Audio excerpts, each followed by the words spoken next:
Okay, so somebody in the comments asked, how do I do the tape thing? So this is my layout right here, okay? So quick comment, this is Harbor Freight blue tape. I've been testing it and it seems to work just as good as the stuff you get at the big box stores. I have a little scraper. I can link this below. It's really cool. It's just like a razor blade, but it's plastic so you don't damage stuff. I've been using Titebond bond spray. Works perfect. Then you have the Titebond glue. This works good. I always get the medium.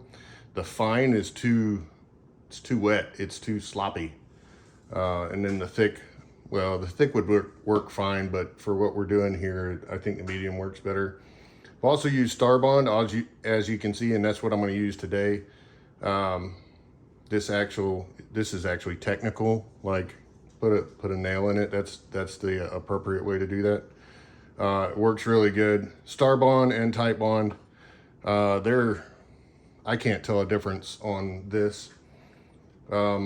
This is just my vacuum system, and then I've got this Koa here. So I'm about ready to do a project.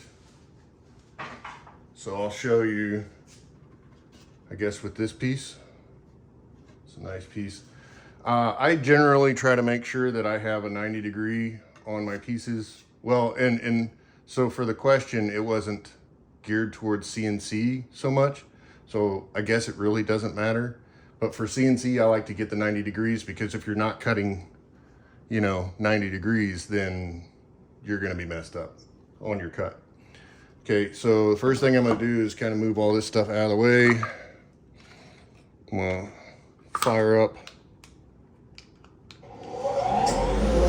my vacuum.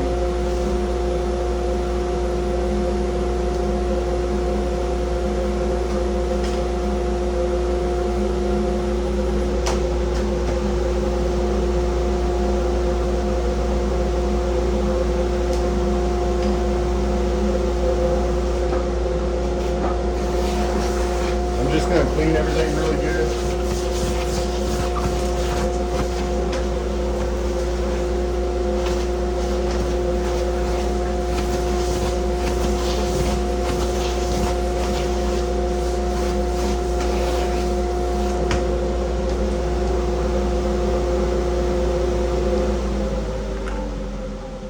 As you can imagine, if you have something on your spoil board that, something sticking up, then it's not going to work as good.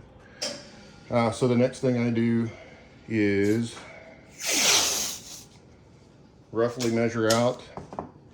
And I always have, on all my spoil boards, and I've seen people, they have crazy specific guidelines and stuff, but I always just do one line of where I want to start things. You can see where I've done a few here. But this is the one that I've been using a lot lately. And, ooh, I left out a measure. So because I've been using it a lot lately, I'm gonna go through here and just check to see if there's any ridges with the scraper. Because again, if you have any accumulation of glue from a previous job or something like that, it's gonna stop it from sitting right. Then I go in and I line up. That was a horrible example.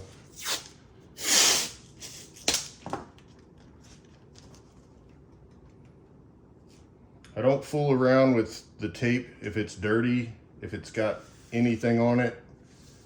I throw it away. I get another piece. Because for this to work, you've got to have good adhesion. Here, I do like a 1/16 of overlap.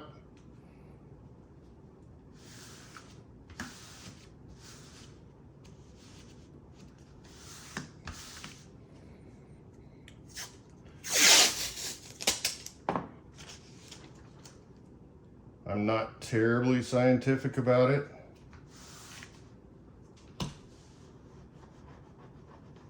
If you get lines in it, if you can get 90% of it out, you'll be fine. I'm gonna take my piece of wood. Okay, so and that is pretty close. My base blue is larger than my piece of wood. So then I'm gonna go flip the board over, make sure it's clean. And I'm gonna do the same thing with a little bit of overhang.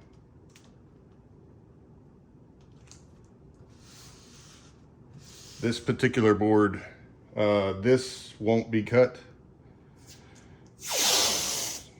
And it won't stick down over here either. So having that little piece over there doesn't really matter that much.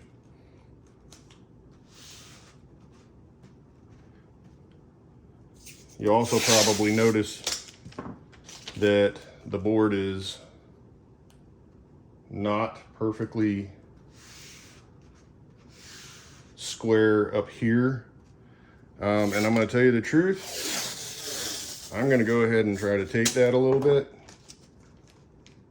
just to prevent mess. That's all I'm doing with this, is trying to prevent a little bit of mess, which ends up probably creating more, but we'll be fine. Fold over your one side. This is where your 90 degree is. For CNC, you want to get it straight. So that's all good. Then we're going to take our technical glue bottle here, and I just kind of do like a pattern like this. Oh, and I'm almost out. Oh, this could be bad. Yeah, I'm a little shy of what I want over here. So I'm gonna go ahead and open this. You want a good amount. And then especially for this project, because Koa is kind of hard, you want enough on there. And then I'm gonna do this off camera, but I'm just gonna take the Titebond Instant Bond and I'm gonna spray this side of it and then come back and flip it over.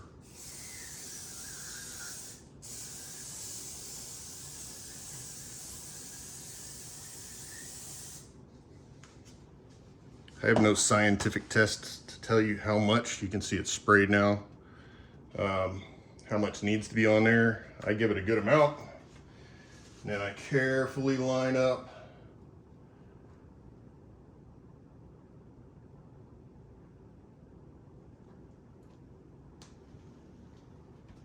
Press it down. And to be very honest, that's all you need to do. That's it. But what I often do, I always have stacks of wood everywhere, is I throw a little weight on it, and then I give it, to be honest, I'll give it like 15 minutes. But with the Instant Bond, you don't need 15 minutes. You don't. You need 30 seconds. For me, I mean, that was this right here is a, I don't know, $40 piece of wood, this one little chunk. So I don't want to mess it up and I don't want to break a bit. So I give it that extra 15 minutes to make sure it's dry, and that's it. Hope this helps.